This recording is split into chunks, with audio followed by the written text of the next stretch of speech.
5 ಎಕರೆ ಇರೋ ಜಾಗ ನಿಮ್ಮದು 4 ಎಕರೆ ಬಂದ್ಬಿಟ್ಟಿರುತ್ತೆ, 1 ಎಕರೆ ಆಗಲೇ ಒತ್ತುವರಿ ಮಾಡಿಬಿಟ್ಟಿರ್ತಾನೆ. ಈ ರೀತಿ ಕೇಳೋಕ್ಕೆ ಹೋದರೆ ಬರೀ ಕಿರಿಕಿರಿ, ಜಗಳ, ಜಂಜಾಟ, ಒತ್ತುವರಿ ಮಾಡೋದು, ಸೊ ದಬ್ಬಾಳಿಕೆ ನಡೆಸೋದು, ಗೂಂಡಾಯಿಸಮ್ ಮಾಡುವಂಥದ್ದು.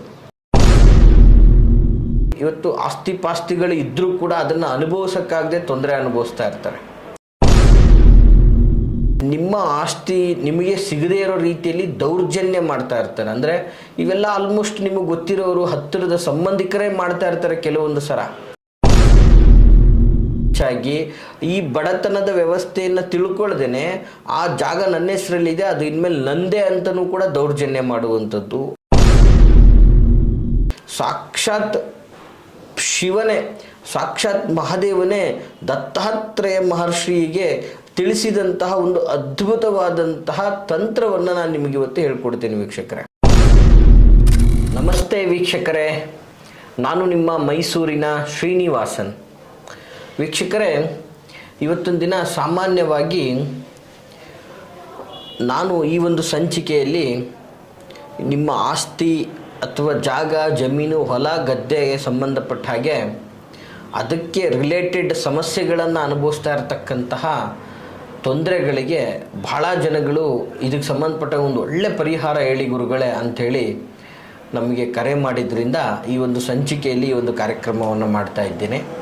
ದಯಮಾಡಿ ಸ್ಕಿಪ್ ಮಾಡದೆ ಇದನ್ನು ಸಂಪೂರ್ಣವಾಗಿ ನೋಡಿ, ತುಂಬ ಉಪಯುಕ್ತವಾದಂತಹ ಮಾಹಿತಿ ಇದರಲ್ಲಿದೆ.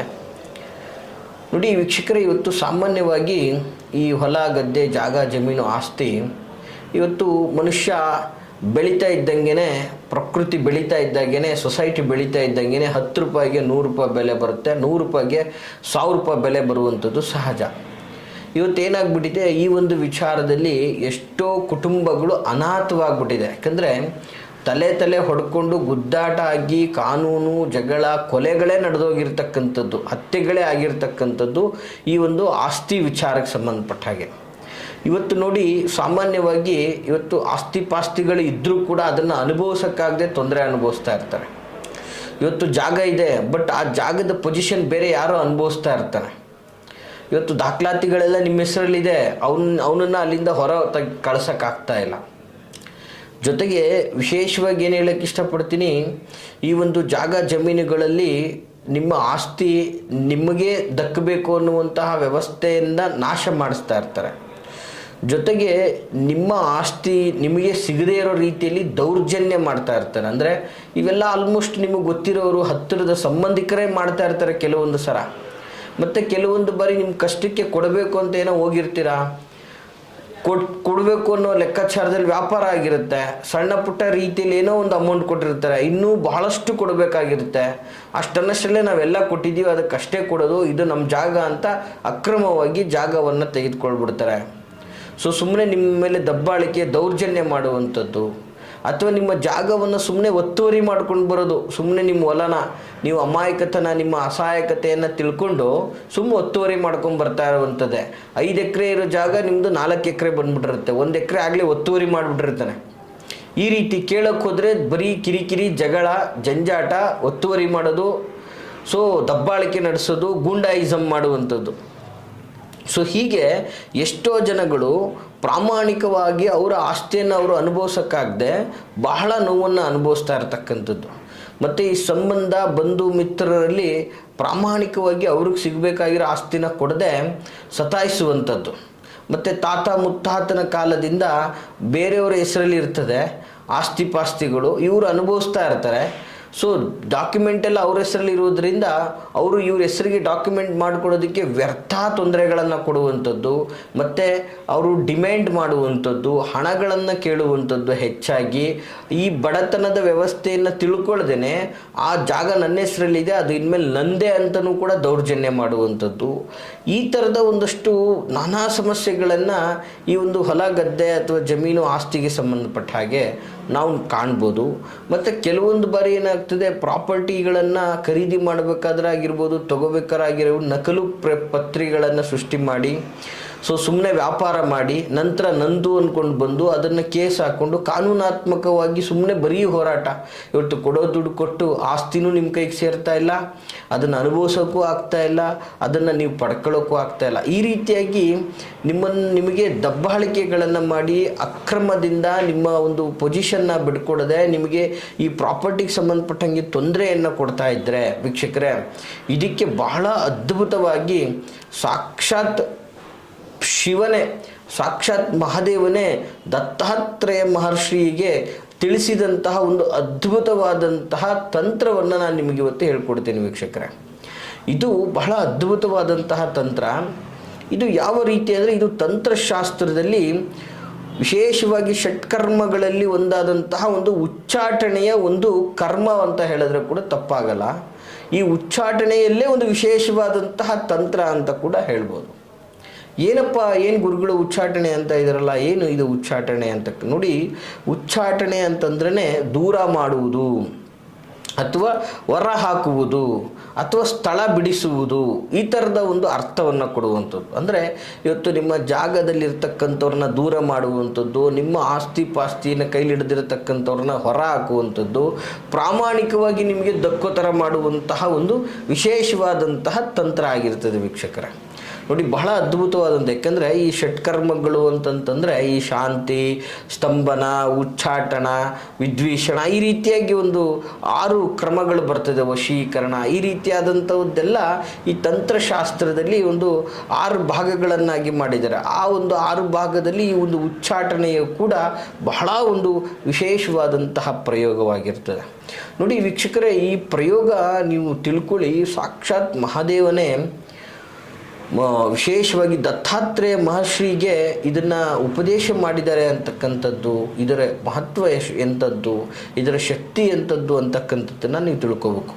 ಹೀಗಾಗಿ ಈ ಒಂದು ತಂತ್ರವನ್ನು ನೀವು ಎಷ್ಟು ಶ್ರದ್ಧಾ ಭಕ್ತಿಪೂರ್ವಕವಾಗಿ ಮಾಡಿದ್ರೋ ಅಷ್ಟು ನಿಮಗೆ ಒಳ್ಳೆಯದಾಗ್ತದೆ. ಈ ಒಂದು ತಂತ್ರದಿಂದ ಇವತ್ತೊಂದು ದಿನ ಸಾಮಾನ್ಯವಾಗಿ ಯಾರ ಮನೆ ಅಥವಾ ಹೊಲ ಗದ್ದೆ ಅಥವಾ ಸ್ತ್ರೀ ಧನ ಪುತ್ರ, ಇವತ್ತು ನೋಡಿ, ಇವತ್ತು ನಿಮ್ಮ ಒಂದು ಮನೆಯಲ್ಲಿರ್ತಕ್ಕಂಥ ಹೆಂಗಸರನ್ನು ಮೈಂಡ್ ವಾಶ್ ಮಾಡಿ ಕರ್ಕೊಂಡು ಹೋಗ್ಬಿಟ್ಟಿರ್ತಾರೆ, ಅಥವಾ ನಿಮ್ಮ ದುಡ್ಡು ಕಾಸನ್ನು ಇಸ್ಕೊಂಡು ವಾಪಸ್ ಕೊಡ್ತಾ ಇರೋದಿಲ್ಲ, ಅಥವಾ ನಿಮ್ಮ ಮಕ್ಕಳನ್ನು ಮೈಂಡ್ ವಾಶ್ ಮಾಡಿ ಅವ್ರ ಕಂಟ್ರೋಲಲ್ಲಿ ಇಟ್ಕೊಂಡ್ಬಿಟ್ಟಿರ್ತಾರೆ. ಸೊ ಹೀಗೆ ಈ ಥರದ್ದೆಲ್ಲ ಮುಂತಾದವುಗಳನ್ನು ನಿಮ್ಮಿಂದ ಏನು ಕಿತ್ಕೊಂಡ್ಬಿಟ್ಟಿರ್ತಾರೆ, ಅದನ್ನು ನೀವು ರಿಟರ್ನ್ ಪಡ್ಕೊಳ್ಳೋದಕ್ಕೆ ಮಾಡಬಹುದಾದಂತಹ ಒಂದು ಉಚ್ಚಾಟನೆಯ ತಂತ್ರ ಇದು.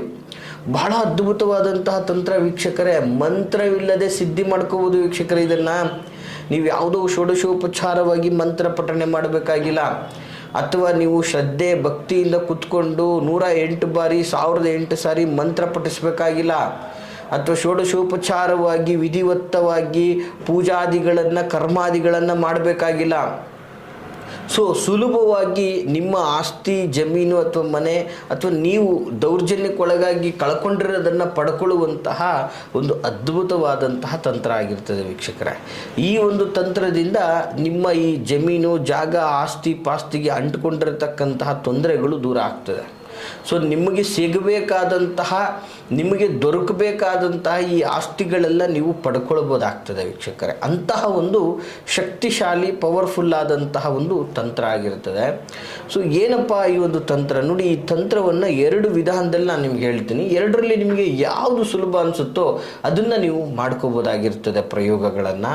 ನೋಡಿ, ಸೂಕ್ಷ್ಮವಾಗಿ ನೋಟ್ ಮಾಡ್ಕೊಳ್ಳಿ ವೀಕ್ಷಕರೇ. ಮೊದಲನೇ ಒಂದು ಪ್ರಯೋಗ ಹೇಗೆ ಅಂತಂದರೆ, ಯಾವುದಾದ್ರೂ ಭಾನುವಾರದ ದಿನ, ನೀವು ನಿಮ್ಮ ಬಿಡುವಿನ ದಿನನೋ ಇನ್ನೊಂದು ಮತ್ತೊಂದು ಯಾವುದಾದ್ರೂ ಒಂದು ಭಾನುವಾರದ ದಿನ ವಿಶೇಷವಾಗಿ ಈ ಕಾಗೆಯ ಪುಕ್ಕ ನೋಡಿ, ಎಲ್ಲಿ ಸಿಗುತ್ತಪ್ಪ, ಇದನ್ನು ಎಲ್ಲಿ ಹುಡ್ಕೊಂಡು ಕೂತ್ಕೋಬೇಕು ಅಂತಲ್ಲ. ಇದು ಸಾಮಾನ್ಯವಾಗಿ ಕೆಲವೊಂದು ಜಾಗಗಳಲ್ಲಿ ಅತಿ ಹೆಚ್ಚು ಕಾಗೆಗಳಿರುವಂತಹ ಜಾಗದಲ್ಲಿ ಒಂದಷ್ಟು ಪುಕ್ಕಗಳು ಉದುರಿರ್ತದೆ. ಸೊ ಇದು ಆಲ್ಮೋಸ್ಟ್ ಅತಿ ಹೆಚ್ಚು ಪ್ರಶಾಂತವಾದಂಥ ಸ್ಥಳ ಈ ರುದ್ರಭೂಮಿಗಳಾಗಿರ್ಬೋದು, ಅಥವಾ ದೇವಸ್ಥಾನ ಗುಡಿ ಗೋಪುರಗಳ ಮುಂದೆ ಆಹಾರ ಇತ್ಯಾದಿಗಳನ್ನು ಹಾಕಿದಾಗ ಸಾಮಾನ್ಯವಾಗಿ ಎಲ್ಲಾದರೂ ಒಂದು ಕಡೆ ಅದನ್ನು ತೆಗೆದಿಟ್ಕೊಂಡು ಪುಕ್ಕವನ್ನು ಅದನ್ನು ಭಾನುವಾರದ ದಿನ ವಿಶೇಷವಾಗಿ ತೆಗೆದುಕೊಂಡು ನಿಮ್ಮ ಜಮೀನು ಅಥವಾ ಜಾಗ ಅಥವಾ ಸೈಟು ಅಥವಾ ನಿಮ್ಮ ಮನೆಗಳೇ ನಿಮಗೆ ವಶ ಆಗಬೇಕು ಅನ್ನಂದರೆ ಆ ಒಂದು ಮನೆ ಅದರ ಅಂಗಳದಲ್ಲಿ ಅಥವಾ ಜಾಗ ಜಮೀನು ಮಧ್ಯಭಾಗದಲ್ಲಿ ಅದನ್ನು ಹೂಳಿದರೆ ಅದನ್ನು ಹೂಳಬೇಕಾದ್ರೆ ನಿಮ್ಮ ಕುಲ ದೈವವನ್ನು ನೆನೆಸ್ಕೋಬೇಕು, ಪಂಚಭೂತಗಳನ್ನು ನೆನೆಸ್ಕೋಬೇಕು, ಯೂನಿವರ್ಸಲ್ಗೆ ಪ್ರಾರ್ಥನೆಯನ್ನು ಮಾಡಿಕೊಂಡು ಆ ಸ್ಥಳದಿಂದ ದೂರ ಹೋಗುತ್ತಾರೆ.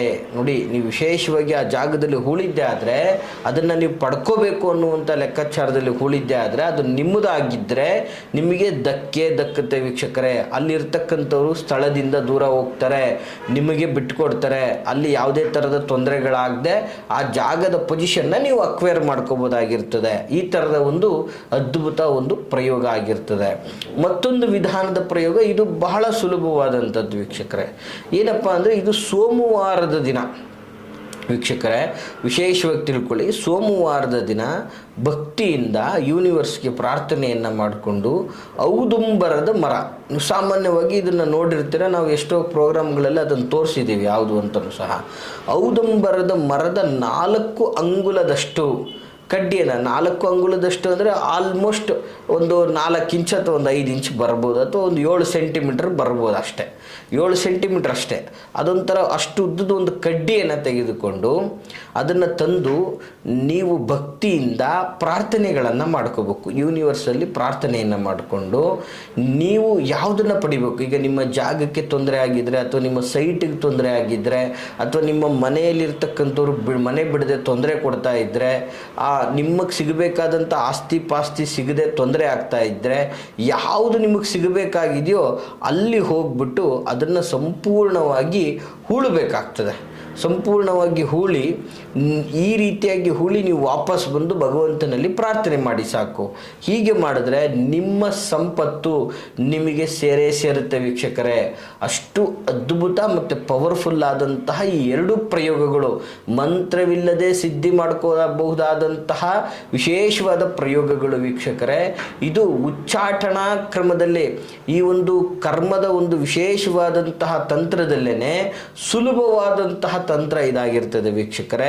ಈ ಒಂದು ಮಾರ್ಗವನ್ನು ಅನುಸರಿಸಿ ನಿಮ್ಮ ಈ ಜಾಗ, ಜಮೀನು, ಆಸ್ತಿ, ಮನೆ, ಹೊಲ, ಗದ್ದೆಗೆ ಸಂಬಂಧಪಟ್ಟಂಥ ಸಮಸ್ಯೆಗಳನ್ನು ನಿವಾರಣೆ ಮಾಡಿಕೊಳ್ಳಿ. ಖಂಡಿತವಾಗಿ ನೀವು ಶುಭಕರವಾಗಿ ಬದುಕಿ ಅಂತ ಹೇಳ್ತಾ, ಈ ಮಾಹಿತಿ ತಮಗೆ ಇಷ್ಟವಾಗಿದ್ದಲ್ಲಿ ಲೈಕ್ ಮಾಡಿ. ಹಾಗೆ ಯಾರೆಲ್ಲ ಈ ರೀತಿಯಾದಂಥ ಸಂಕಷ್ಟಗಳನ್ನು ಅನುಭವಿಸ್ತಾ ಇದ್ದಾರೋ ಅವ್ರಿಗೆ ಈ ಮಾಹಿತಿಗಳನ್ನು ತಪ್ಪದೆ ಶೇರ್ ಮಾಡಿ ಅಂತ ಹೇಳ್ತಾ, ನಾವಿರುವಂತಹ ವಿಳಾಸ ವಿಜಯನಗರ 2ನೇ ಹಂತ, KD ಸರ್ಕಲ್, ಮೈಸೂರು.